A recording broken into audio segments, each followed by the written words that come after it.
Hey there, welcome back to our channel. Let's continue with our series. In the previous episode, we have tested out how we can collect the payment, and we have seen our integration is going to correctly. We have set up our Stripe account, and we have used our Stripe secret key in order to collect the payment. And we have tested out with the test transaction with the help of some kind of test card provided by Stripe. So I hope you got the clue how we can integrate the Stripe, and I believe like you have already went through the Stripe documentation.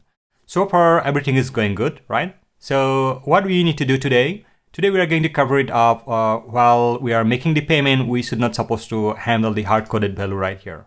So if you see here in the transaction.handler, and while we are making the payment, right, if you go to make payment, you can see like we're passing the hard-coded value that is called $2, right? And some user ID, random user ID, and some order ID. So this part we are going to handle today. And we will make sure like whatever the card items user has added to his account, then we need to calculate all the aggregated the card data, all right? And in order to collect the final amount. That is what we are going to do today. So first of all, let's try to handle our authenticated user, because right now anyone can make the payment, whoever having this authorized token. It doesn't matter like this authorized token belongs to any user or maybe admin, it doesn't matter, right? Only thing is that's just like it should have to a kind of valid authorized token. So let's try to grab the authorized user right here. So in this case, we are going to do the similar practice that is we did for our user, right? So let's try to grab authorized user. Let's try to user, and this is going to be H means this handler, right? Handler service auth and get current user, because this auth already we have been passed right here. You can see while we are initializing this one, can you see this one, right? So right now we have our authorized user, right? So now let's try to find the aggregated card amount from our user service. As you can see right now, we don't have any users right here, like user service here, because this is only the transaction service. So let's try to grab our user service, right? So at least we can get the saved user card data from there, right? So here, right after the service, let's try to declare one service that is called user service, user SBC, right? And service will be user service. So this is a kind of type, right? That is already we have used in our user handler. So while we are initializing our transaction routes, then we need to provide the user service as well as, right? So let's try to do that. So in this case, we're going to use like user SBC, and definitely it's going to be user service struct, right? So you can feel free to go to the user service and convert these things to kind of interface as well as, so we can comply and all those stuff and correctly. Maybe we can just like use this user service for some different purpose as well as, right? But we can handle these things while we are going to handle our test cases, right? So that's a kind of exceptional episode we are going to introduce. So let's try to go with like the current flow. So first of all, what we are going to do, repository is going to be needed, right? So in this case, repository, yeah, it's not repository, it's not as.repository. Repository will be our new user repository, right? So that is what we're going to create the new repository. And DB only we need to provide these as.db, right? And right now, we need to provide the customer repository as well as, because in user, not customer repository, sorry, it's a kind of catalog repository, because in the user service is accessing the catalog repository. So because right now it's a kind of monolithic application, that's why everything is tied up together. But while we are transforming to our microservice, right, at the end of this series, then we are going to bifurcate everything, like all this maybe catalog to a catalog dedicated catalog service, or maybe user will be having to our user service. A transaction also will move to our payment service, something like that. So now catalog repository will be our new catalog repository and as we are passing this similar way for others as well as the DB reference right here. Auth also going to be same, right? And finally the config, right? Because configuration is going to be needed for our user service. So now we have our user service here, and we can just define this user service here as well as. So if you don't want to instantiate a new instance of this user service, then definitely you can go ahead to this server and you can keep initialize the user service right there, and you can pass the reference as well. That is the way also it's gonna work. But in this case, we are not like using any kind of session data, or there are no any you can say continuity is required. That's why maybe you can use like, maybe you can instantiate a new instance of the user service as well. It's not going to hard at all. Cool. So now our handler is ready here. So while we are going to make the payment, then our make payment will be having access of our user service as well. Now let's try to get our card details here. So if you go to our user service, let's go to our user service, right? And here you can see while we are creating our order, right? Let's go to maybe we can visit the user handler. So here, if you go to the create order, right? Then you can see we're just like directly creating the order from here, right? And this create order, it is calling from our user service. And here in user service, you can see we are finding the card items directly from the repository. So you can use the repository. We could have used the repository as well as here. But this is going to give us some extra complexity in terms of like, again, we need to rewrite the same logic, right? Just like user service does. The creating order, find the card item. So it's a kind of like double work. So rather than using like that way, so we can directly use the user service inbuilt feature, right? Which is where maybe we can directly find the card items, like maybe we can create the order, right? So these are the features directly we can use, right? So that's why we just try to use the user service inbuilt functionality only here in user handler. So let's go ahead here in user service. What we can do right now, you can see we are finding the card items. So instead of this finding card items, what we can do, we can directly use this find card item, this one, I think. This one, find card. So but find card, you can see find card only returning the card items. So again, what we need to do, again, in the transaction handler, if we try to aggregate this data, right? Let's go here. Here, if we need to aggregate the total amount, then again, we need to recalculate everything. That is what we don't want. So we just want to keep all these things in a singular responsibility way. So at least one service that is responsible for calculating everything, right? So as of now, we don't have any order service. That's why we are just like handing over this functionality to our user service. So let's try to do these things in user service itself. So in the find card, what we can do, we can tweak a little bit this find card feature, right? Then definitely, if we are going to tweak this one, then all of the affected places, it will be we need to touch as well as. That's okay, right? So first of all, what we need to do, we will be going to get this job done, right? So let's say find card, it is returning find card items. And over time, we are going to improve our code, right? We are going to improvise our code. So that is the way like you can achieve whatever the outcome it will be, right? So let's try to do that first. Then let's tweak this find card functionality, right? So in the find card functionality, input is perfectly okay because we are accepting some kind of ID, right? This is going to be our user ID. And we are returning the domain card. That's also okay. But another parameter we are going to provide, that is called float64.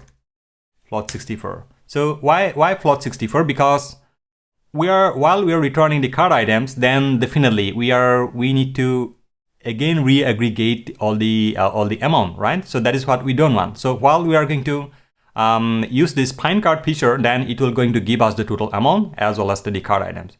So whoever it's going to be needed on the card items, then those function can access the card items, and whoever needed only the amount, then those function can directly access the total amount of the card. That is what we are going to do right here.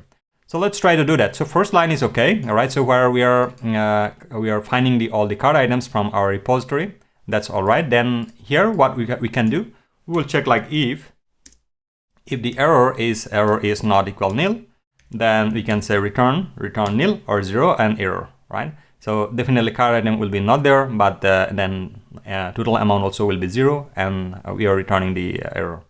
Or maybe we can just like provide some kind of the custom message, just like errors.new, and we can say error on finding card items.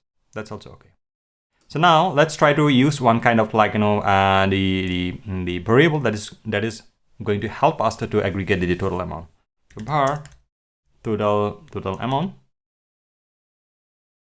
amount will be float64. Then we can say for per items, range of the card items, right? And this card items is coming from here. And then total amount will be our total price into the like total item quantity. So this is the way we can just like assign total amounts, right? And right now everything is cool. Only one thing we need to do, like we need to just provide the total amount right there, right? So now you can see this simple function. It's starting up like aggregator function as well as just like aggregating the total amount from here and returning all the card items as well as, right? So let's try to use this one here. So here what we are going to do right now. So for the create the order, maybe this is not a card, like this function we are going to tweak a little bit, right? So at least we can have all the flexibility, right? I think not this one, this create card will be perfectly okay. And create order, yeah, this one actually. I'm sorry, actually I was on the wrong function. All right, so here in the inside, instead of the repository, the find card item, so let's try to use the another one that is called s.find card. And here we are going to provide the user ID, right? u.id. And here why it is giving error, because we are not providing the amount parameter, right? This is going to be our amount, right? And definitely amount is a kind of duplicate identifier right now, because again we are trying to aggregating everything here, right? So let's try to delete this amount from here, right? Cool. So now this is perfectly fine. Like we are getting this the amount from directly from our card item, so we no need to re-aggregate again. So maybe we can directly remove this part from here, right? Cool. And you can see here we are using the random number, like per order reference number. That is also we need to create it, all right? So that is exactly it's needed, but right now we are not going to use this random number from here. Be that as it may for a while, because this part we are going to handle separately while we are going to create the payment. Then only we are going to create the order number, not here, right? The order, create order, because why I'm saying here it's not required. Can you see like this payment ID and transaction ID, it will come from our saved payment. While we are going to create our payment, then we need to store the payment ID and the transaction ID. This transaction ID probably we are going to refer as a kind of order number or something like that, right? Or that is we can decide like while we are going to customize or maybe we are put our hands on there. So be that as it may for a while in the create order function. So we have just what we did. We changed this this function, so at least we can get the aggregated card amount from here. So we can see like there are no any errors. And definitely when we are going to run our application, the affected places for our find card items, it's going to give error. Then we will handle it accordingly. So let's try to close rest of all. I'm gonna say transaction handler. I'm gonna keep right after that. I will close other tabs. Yeah, it'll give us a little bit better flexibility. All right, perfect. So now we have our amount and we have our user ID. So now we need to generate our order ID and we need to keep it stored, right? So let's try to generate the order ID. So in this case, let's try to use our helper function that is already we built it, right? The order ID and error, right? And we can say helper random numbers, and in this case we need the at least 8 digits. It's going to be needed, 8 character long, and we will check like if the error is not equal nil, then return the rest, right? Rest and the internal error, right? Definitely it's a kind of internal error if it is not be able to generate the order number. So error should be new text, and we can say error generating order ID. And this order ID we can pass it here, right? And now it is complaining like it's if you go to the create payment and if you see this order ID, then definitely this order ID we are going to turn it to something else, because right now we have one problem. So if you go to this random numbers, right? So you can see it is returning integer. But while it is going to return, while it is going to generate the numbers, like this function is perfectly okay.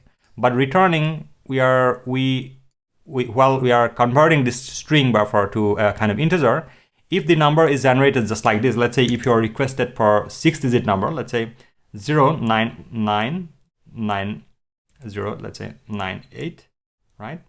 And then 989, right? So this is kind of 6-digit, right? 1, 2, 3, 4, 5, 6, right? And another number is just like just like 989898, right? So in this case, this is going to be it'll going to work correctly, but in this case it will not going to work correctly, because as you can see, as soon as we are converting these things to integer, then it will remove the leading zero from here, right? It'll going to end up with something like this. That is what we don't want.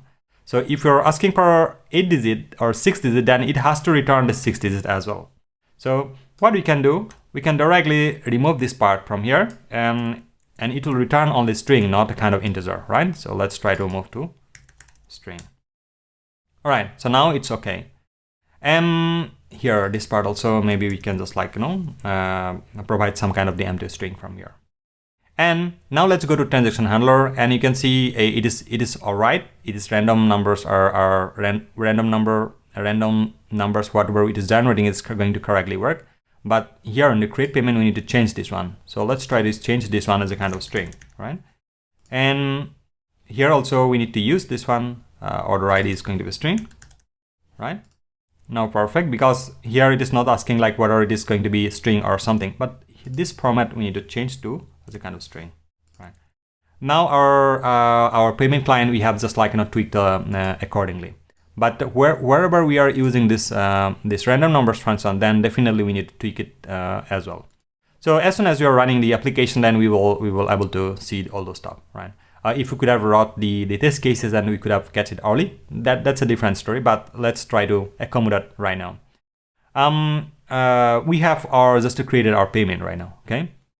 Then what we can do, we can check the errors, because the make payment should not supposed to fall while it is giving some kind of error and we are not returning it, and it is going to be ended up with some kind of the empty URL. That is what we don't want. We want that if anything is going to happen right here, right, while our payment session is creating and all, then it should not supposed to ended up with empty URL. It should supposed to return correctly, right? So in the second point, what it is saying, like check if the payment session active or create a new payment session. So in this one is like creating a new session. That's okay, right? So let's try to create a new session first, right? To create a new session, what we need to do, let's go to our transaction service, right? So let's go to our transaction service. Where is the transaction service? Transaction service is here, I think, right? This one, yeah. So here in the transaction service, we have not added anything to create the payment, right? So while we'll be going to create the payment, then definitely we need to add one function right here, and a similar way we need to handle the repository stuff also. So let's try to get it done in from the core level to upper one. So let's go to our transaction repository. So here, okay, so we have our create payment function here, but we don't have anything right here, right? So let's try to add some code right there, right? So here, this is going to be very simple. Return, come on, return t.db.createPayment error. All right, this is pretty cool. Create payment is okay, right? So this is pretty simple. Let's try to add one more function. This is going to be our find payment, and where we will provide our user ID and domain, and it should have to return the domain and the payment and along with the error. So let's try to use that functionality, import missing functions. So right now our transaction service is okay. So here, let's try to write a query, right? So in this case, let's say var payment will be our domain payment, and we are returning we are trying to find it out of the user ID, right? Payment by user ID, and the status has to be initial. So if any payments are pending right there and it is like laying down and status is initial, it has to return the find payment, right? Maybe we can add a couple of more functions to find the particular payment by ID, but as of now, it's required by this one only. Or maybe find initial payment, let's say, find initial payment, let's say. So this is going to be more meaningful, right? So, right, find initial payment. So in this case, you can see like we are comparing with the user ID, and the status has to be initial, and they created that at descending order, right? That is what we are mentioned here. So at any, let's say you have created 2 or 3 payments, all right? So it is going to always pick it up the latest one, right? So whatever having the status is initial, right? It can be various payment due to some different reasons, right? That's why we need to consider this edge case as well as. So let's go ahead here in the transaction service, right? Let's try to add all those functions. First of all, let's try to create one function. It's called func get active payment, let's say, right? Func get active payment, right? So in this get active payment, it will be returned like, a repo pine by the pine, all right? This is going to be pine initial payment, right? User ID, right? Then second one will be like, we need to store the payment as well as, right? So where we need to consider some kind of the data, right? So in this case, you can directly, maybe you can create a kind of custom type as well as to provide like, what kind of the data you are providing from our transaction handler. But in this case, let's say we are only going to use the Stripe profile. That's why we're using the type as a kind of like, first one is the user ID. Second one is a kind of like, Stripe session. That is maybe you can construct this one as a kind of custom type, all right? Or a struct, where only the required parameter, the payment URL or maybe payment ID or amount or whatever, you can just pass it on. But as of now, we are not going to put our hands on right there. That's why we are using just like, Stripe checkout session. And feel free to go and change this one apart from your requirement. So, and the final, the parameter is the amount, and it is not going to throw any kind of like, or it is not going to return anything. It is going to return only error. If everything goes well, it will return nil. Otherwise, it will return error. And finally, we need to construct our domain, right? So how we are going to construct our domain? So let's go to our, inside the domain directory, let's go to our payment struct. So here, a couple of things we need to tweak it, right? So as of now, everything looks good, right? All cool. But some of the parameters, maybe we need to tweak it. As an example, the status. Status has to be by default initial, because while we're going to change the payment, maybe payment failed, payment success or whatever, that is, we are going to assign it accordingly. So let's try to do that first. All right, so now let's try to add a couple of things right here. This is going to be type. Type will be payment status is a kind of string. So this status exactly right now we are assigning string. That's okay, but we need to consider this is a kind of enum throughout our application. So at any point of time, we will be coming back and we will say like, our payment has been changed. So in that case, we need to consider accordingly. So let's try to do that first, right? And by looking at this payment status, maybe we can do something like this way, the cons, right? Cons, and we can put everything right here. This is going to be our, let's try to put a kind of space here. The payment initial status. This is going to be initial. Then we can say payment success, right? So payment status success. Then finally we can say payment status failed, right? So these are, maybe we can add one more, payment status pending, right? So these are the status. So this status you can change this the labels of the payment status. You can go ahead and change it accordingly, like whatever it is returning from our Stripe, right? But I would suggest not to keep tie with the Stripe. Maybe tomorrow or maybe at any point of time you are going to integrate something else, right? Then it's not supposed to follow the same convention just like Stripe, right? It has to follow the convention apart from your application. So we should not supposed to tie up with our application to a dependent framework, right? Or maybe some library, right? So it has to maintain your own legacy. So let's try to do this way, like initial success and fail or pending, whatever. So right now, our status has to be changed just like, payment status, right? Cool. And status will be okay. And here we can say go ORM, right? Go ORM.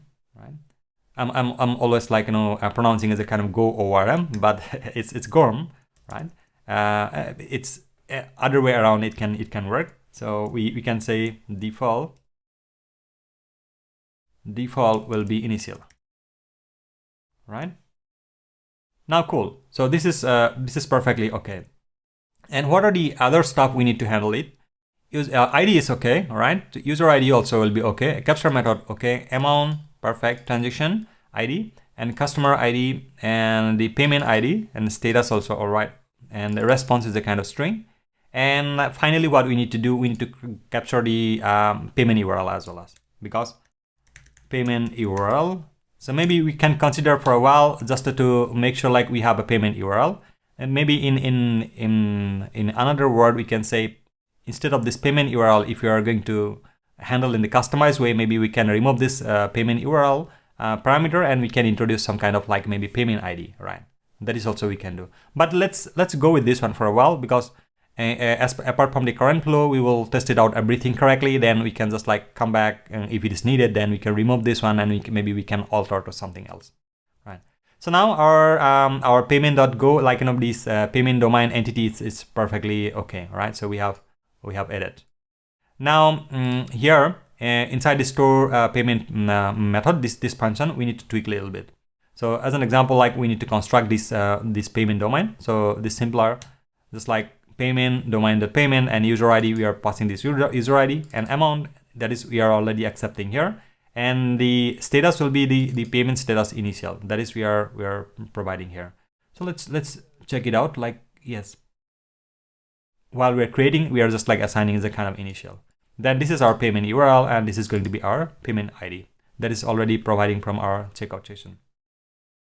Cool. And finally, we are just like creating our payment and returning it back. So our payment transaction service is all right. So let's go to our payment, the transaction handler, and here, and in the underneath of this function, right? So here, what we can do, we can first check like if we have any active payment, right? Active payment, right? And error. And here we will say handler.service.get active payment by user ID. All right, so now let's try to check it out, like if we have any active payment.id, ID is greater than 0, right? If we have one, then we should have to return the URL, right? So we can say the not login, this is going to be our make payment, or maybe create payment, and payment URL will be our active payment URL, whatever payment URL we are going to store right there. So if we have one active one, then we are going to return from here, right? And if we don't have one, then definitely we no need to write the else cases, because this execution is going to be returned from here itself. Then what we are going to do, we are going to store the payment, right? So let's try to get the session result first. Then in the third, right? So here we will say h.sbc, then store created payment. So in this case, we are going to provide directly the user ID session result. That is, we are accepting from our create payment, return from our Stripe, then amount, whatever amount we have like calculated from here, total aggregated amount. So right now you can see we have the store amount, user ID, session, everything we have right now. But one more thing we need to store right there, right? That is called order ID. Maybe we forgot to add that one. So let's go to our payment.go here, ID, right? So order ID.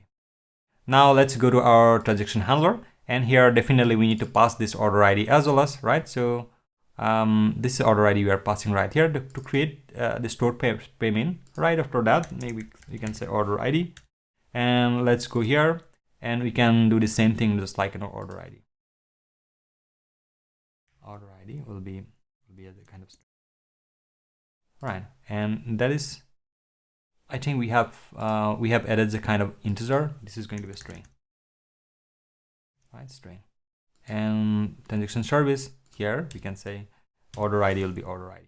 So now our payment schema, like while we are going to create this payment, the create payment, then our payment table will be having our order ID as well as, right? This order ID. All right, so now we are ready with this, right? So we can store our payment right there.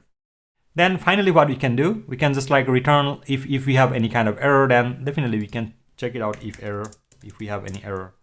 So this is not going to be a new declaration error. Then once that is done, right? So once we have just created our payment, then finally we need to just check like all this data we are providing correctly. This is not login. This is going to be like create payment. Perfect. So now we hook up everything, right? So while we're calling this make payment, it will grab our authorized user. Then it will call our aggregated data right there. Then it will just like find it out our maybe it will going to create one kind of like a random order number. Then we are going to find it out if do we have any kind of active payment. Maybe we can ship these functions right there as well as right before here as well as. So let's try to do this one, right? Active payment. Because then we no need to go with all the execution cycle, right? So let's try to do like this way. All right, so here, create payment. Let's try to make the order, right? Just like this one is going to be 1, and this one is going to be 2. All right, check if we have an active session, right? Payment session, then return the payment URL. Then the third one will be going to be the call user service, right? Call user service to get the aggregated data, because this is a kind of fresh case, right? This is going to be the old one. Then the port one will be create a kind of new payment session, right? Payment session on Stripe. Then the last one will be store the payment session to DB and validate the order. A validate order is not required for a while, because we're just like creating the payment. To create and DB to create to store payment info. Cool. All right, so now we can spin our application to test it out, but I'm sure like it is going to give us error. Because why? Because this random number function we have just changed to the type we have changed to string. Maybe we can just like find it out all the references. Let's go to find all the references here. Find uses, right? So a couple of places exactly we have used. This is the one, right? So, and the second one is like, helper, that's true. And third one is just like, creating the order, random number, I think. Yes, right. Yeah, you can see like this order reference number also is giving the error. So this is perfect, right? And here, this is, let's try to remove this one. It's a kind of uint. And because it is now it is not accepting, because in order we have mentioned this one order number as a kind of integer, right? uint. So let's try to make as a kind of string here, right? Then it's gone. And this one also we need to return. Where exactly? Yeah, this is kind of string. Now it is here also, we can just like make it empty string, right? But again, it is throwing some kind of error. So definitely here maybe. Okay, let's try to run our application maybe. Next server. Right, so you can see like this this particular class is going to give the error. So let's try to tweak this one. So here generate auth code will be also kind of string, right? This is fine. Now there are a couple of more places. Let's try to go ahead and change all those stuff.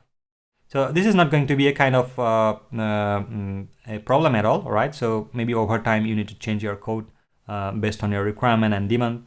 Then you can just like go ahead and change it out, like the way I said. First of all, get the job done, and throughout of the time you can just like improvise your code and just like and make it better, right? Here this domain user code will be, again, this is not going to be integer, all right? This is going to be string. Right, so now let's see what are the changes. Yes, still we have. Let's go here. User code is user code. Yeah, this is string, right? Then where is code? Okay, this is going to be again string, but then 3 more places. Yeah, let's try to save it. Maybe I need to restart my server once again to check it out, the rest of other errors. Yes, we have 2 more places. So here also, this is going to be return will be empty string. And 1 more place here also. Now there are two more places we have where we need to tweak it. Request code, right? So this request code also, right? Because this is also kind of like struct we have added right there is a kind of integer. Let's try to make it string, right? Then 1 more place, and here, okay. So can you see right now, like it's because of the pine card functionality that is we have added. So here the amount is not required. That's why we're just marking as a kind of underscore here. Cool. So our application is right now, we have tweaked everything, right? So now it is perfectly fine, but I don't want to see all this, like, I really hate to see all this red color stuff. So let's try to clean it out, right? By looking at the error in the morning, it's really awkward. So yeah, so that's, I don't want to make my day by looking at the error. So, so cool. Anyway, yeah, I'm sorry for deviating you. Right now, let's go to our Postman. And here what we can do, we can just like, create a payment. First of all, let's see like if we have any users. So this is our user, let's say, go to login, right? So yeah, login success. Then let's go to get the card items, right? So if we have any card items right there, right? We have the one card items, right? That is called like, $800 right there, one quantity. And let's try to call the payment, not the verify payment, the create payment. So if we are going to create the payment, and it has to return correctly, all the stuff. But before that, let's try to open our data grid so we can see the data right there. All right, so now let's try to create the payment. So, all right, can you see now, right now it is created the payment, and amount is like, it's called 80,000 cents, right? Which is potentially $800, right? So let's try to click on this, this link. Perfect. So now here it is getting displayed the total amount of the card, right? So we have our card details right there. So if you go to check to this previous tab, you can see we have only quantity 800 and quantity is 1. And if you go there, then you can see we are having the same amount right there. Once you enter all the information and click on pay, then you'll be able to see the transaction right here in this page, right? So what we can do right now, let's go to the source code once again, right? And the transaction handler is right now, it's able to store the amount as well. So this is what we need to verify. So let's go ahead here in the data grid, right? And inside the application, all right? So we can see these tables, like maybe we need to refresh this application on this database. Let's try to refresh it, right? And go to tables, and we can see we have one table that is called payment. And if you click on the payment, you can see we are having the user ID 21 and amount is to 800, right? And the status, we can see the status is initial, right? Response, we don't have any response proper, right? And this is our payment URL. And next time, if we are going to again try to call the URL, let's try to remember this URL. Let's say this URL is getting started with like CT test, and maybe what we can do. Maybe we can just like, check the updated data, updated time, updated at, right? Updated at 897240, right? So this is what exactly the updated time. So let's go here and let's try to create once more the payment and create payment. And yeah, this URL is ending with the YHZL, right? So let's try to do that one. And you can see this is the same URL, all right? And the time, you can see the time is same, right? So if we refresh this table as well, let's try to refresh. So there is no any changes. So that means like our code is working well, right? So here we can see like if we have any active payment, then we can directly get it from there. And if you don't want to like, grab the active payment and every time you need to create the payment, or maybe if you are going to do some tweaking, then definitely you can do, you can just accommodate out this piece of code just to try it out, like rather than every time getting the existing URL, maybe you can just create a kind of new payment. That is also can be doable, right? But it is suggested always while you are going to tweak your card, maybe you can expose another URL or another endpoint where it is going to maybe revoke your saved payment to update your payment, right? And this is what we do often, rather than like ended up with just created multiple payments for one order. That is what we are doing. But cool. So as of now, everything is going well. And this episode we have tested like all the dynamic data aggregated card items with the payment. And in the next episode, what we are going to do while we're just creating the payment, then make sure like this page, right? It should not supposed to display the electronics and all those stuff and hard coded. And this page we can customize apart from our requirement. It should not supposed to create something like this way, right? Because each and every company or each and every organization have their own team, and they can design their own payment page accordingly. That is what we are going to do. That is what we are going to handle in our next episode. Cool. Thank you so much for your time, and I would like to see you in the next episode. Bye-bye.